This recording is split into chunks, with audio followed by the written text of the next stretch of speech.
Hi, my name's Savannah, and I'll be presenting to you my speech on Dr. King using my PowerPoint presentation. For my audience, I have Bailey and Cassidy here. Dr. Martin Luther King's speech, I've Been to the Mountaintop, is one of the greatest speeches in the 20th century. A little bit about Dr. King. Sure. He was a civil rights activist. He was an American pastor. He received a Nobel Peace Prize for combating racial inequalities. And Dr. King also has a national holiday in the United States since 1986. One of Dr. Martin Luther King's quotes was, "If you can't fly, then run. If you can't run, then walk. If you can't walk, then crawl. But whatever you do, you have to keep moving forward." Dr. Martin Luther King's speech, "I've Been to the Mountaintop," was the last speech given by him. On April 3rd, 1968, in the Mason Temple of Memphis, Tennessee, his goal was to reach out and to convey peace to the whole world one last time before he died. Here's a little video clip of his speech. Just point it there.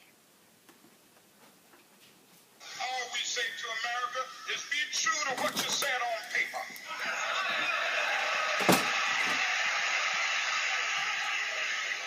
If I lived in China or even Russia or any totalitarian country, maybe I could understand some of these illegal injunctions. Maybe I could understand the denial of certain basic First Amendment privileges because they haven't committed themselves to that over there. But somewhere I read of the freedom of assembly. Somewhere I read of the freedom of speech. Somewhere I read of the freedom of press. Somewhere I read that the greatness of America is the right to protest for rights.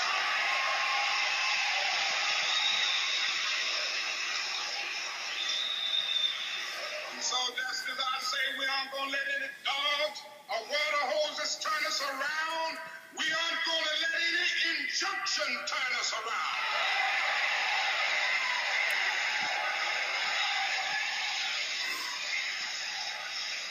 Well, I don't know what will happen now. We've got some difficult days ahead. But it really doesn't matter with me now because I've been to the mountaintop. I don't mind. Like anybody, I would like to live a long life. Longevity has its place. But I'm not concerned about that now.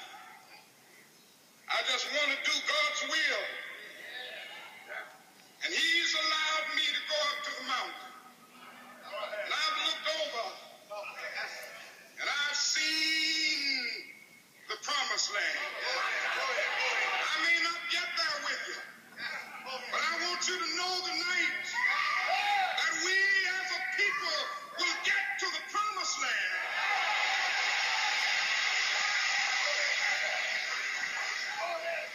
So I'm happy tonight. I'm not worried about anything. I'm not fearing any man. Mine eyes have seen the glory of the coming of the Lord.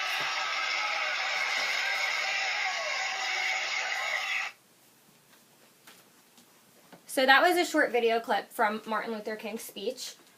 The whole reason why he gave this speech was because he was threatened that he was going to die, that his plane was going to be shot down. So what led up to it was not only that, but his civil rights struggle, the Memphis sanitation strike where blacks weren't being paid as much as whites were, and unity boycotts and economic actions.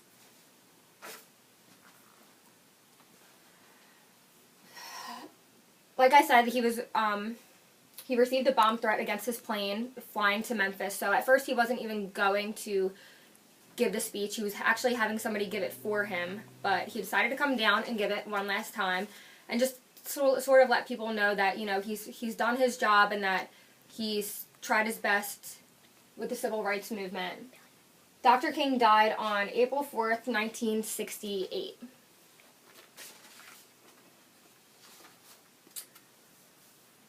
His speech was accessed to the African Americans because he wanted to keep the promises that the United States and the president said that they would. That's the end of my presentation. Did any of you guys have any questions? How did Martin Luther King Jr. die? Well, Martin Luther King died on a balcony at a hotel that he normally stays at. He was shot in the cheek, and unfortunately they tried to perform surgery, but it didn't work, and he died. Do you have any more questions? Why was he going to Tennessee? He was going to Tennessee to support the black public workers that were upset that the white people were being paid for time that they weren't there and time that they weren't working, and the blacks weren't being paid as much as they were being paid. So he wanted to go and fight for their rights to be treated equal towards the white people. And that concludes my speech. Thank you very much for listening.